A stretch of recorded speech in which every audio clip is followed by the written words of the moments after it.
tyre glue at home. Oh, guys. Nap shocking. So that's how much, well, hard impact that tyre glue can hold. Because, yeah, she's fairly well worn out now, guys. I think I need a new one. Someone comment, let me know what to get.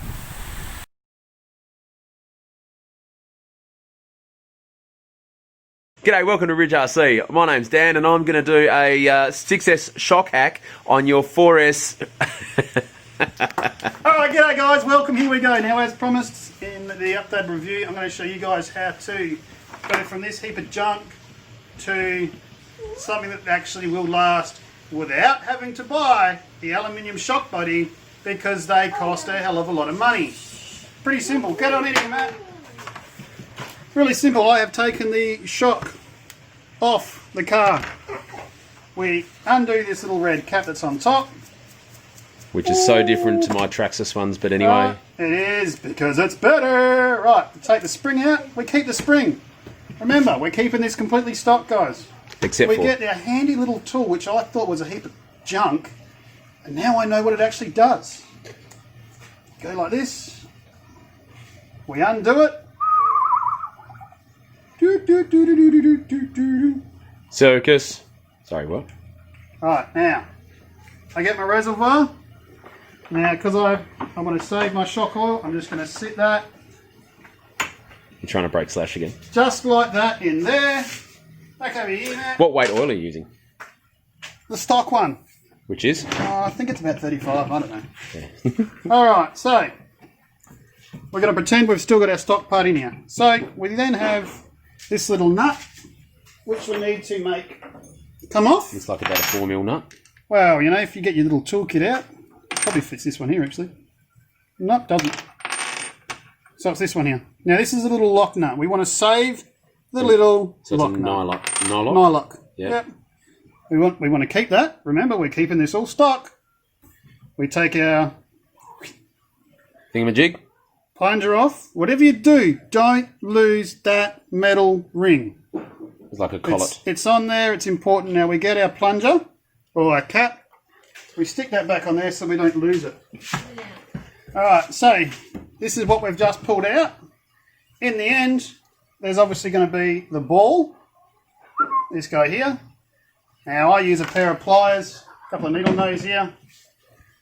Obviously poke it on there and then you just work it around and you pop that out because you will need it. Oh, the little captive ball? Yeah, that little ball there. Yeah. That little ball obviously is out of this one. So you pop that out, pop it into that.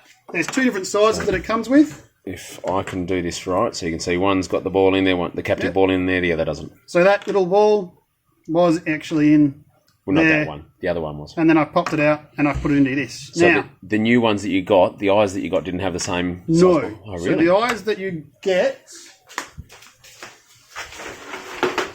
Oh, not prepared. There we go. Live action. Obviously will look like that. So that's what you're going to get. No balls. You're going to get two different sizes. As you can see, big and small. I went for small because it fits better. Big fat thread end. Now this is why I'm redoing it so that we can actually do it. So what you're going to want to get, if you married blokes out there, you'll have good hand strength, which will come in handy for this next bit. So you want to thread this in as straight as you can into here because there is no thread on the end. You're actually making the thread as you wind it on. You're married, aren't you, Dad? That's why I can do this. You're going to want to grip the shaft as hard as you can. Now, you don't want the shaft to turn in the pliers because you'll make a groove. All right? And then we want to... What, am I right in saying that you could very well use a... Is that a left-handed thread? I'm winding it on. Yes, you are. What was I going to say?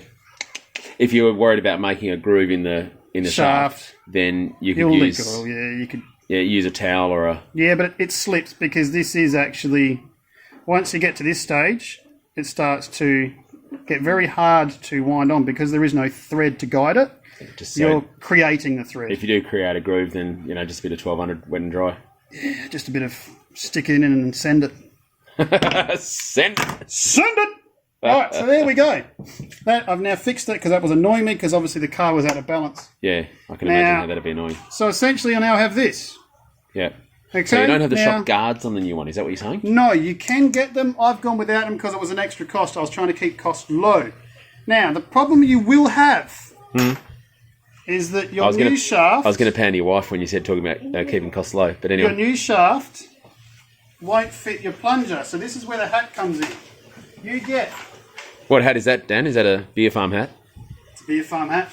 Matt, yep, best place in the world, mate. Down there in Metric Cup, they make wicked beer too.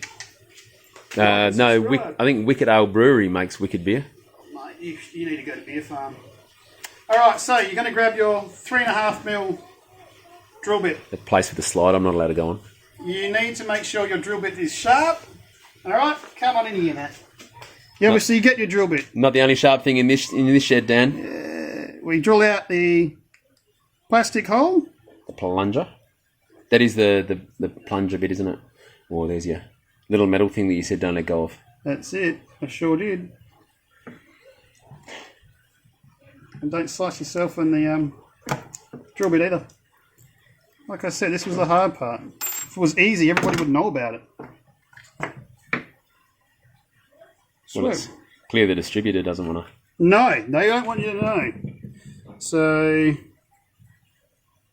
oh, I did drill this out. It's going to make a liar of me.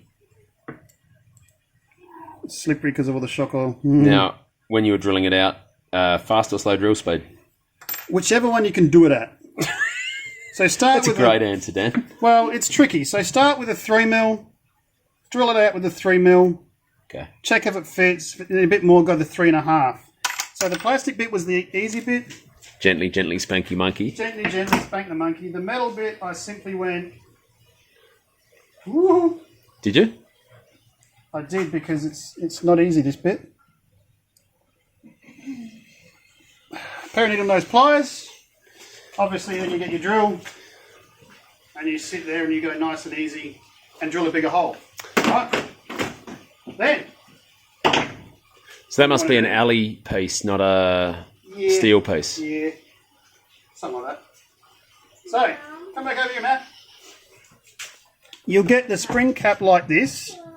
Now, some people cut these so that it's easy to swap them in and out because they just go over the but you joint. didn't? I haven't because I wanted it there. Why? Because it's joined and it's a little bit more strength. Because it's armour tough. Armour tough, baby. Tough. So, we get our new shock shaft, our new rod end on, right?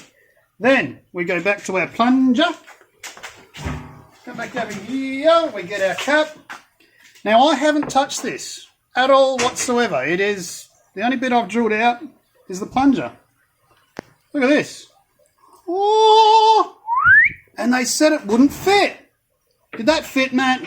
Did that glide real? Like a thumb in a plum pie. Did that? Yeah, hot, warm apple pie. Right. Like a finger in a thingamajig. We get our shaft, we get our little metal bit. Metal bit obviously goes on first like that. Is that the technical term for it, the metal bit? Yeah, that metal bit. That metal washer. Yeah, not like a We get our nylock nut. We wind our nylock nut on. Tight like a toiger. Up next, we go back to our reservoir, which we stuck in too tight. There we go. We get our reservoir. Now, pull the shaft the whole way down.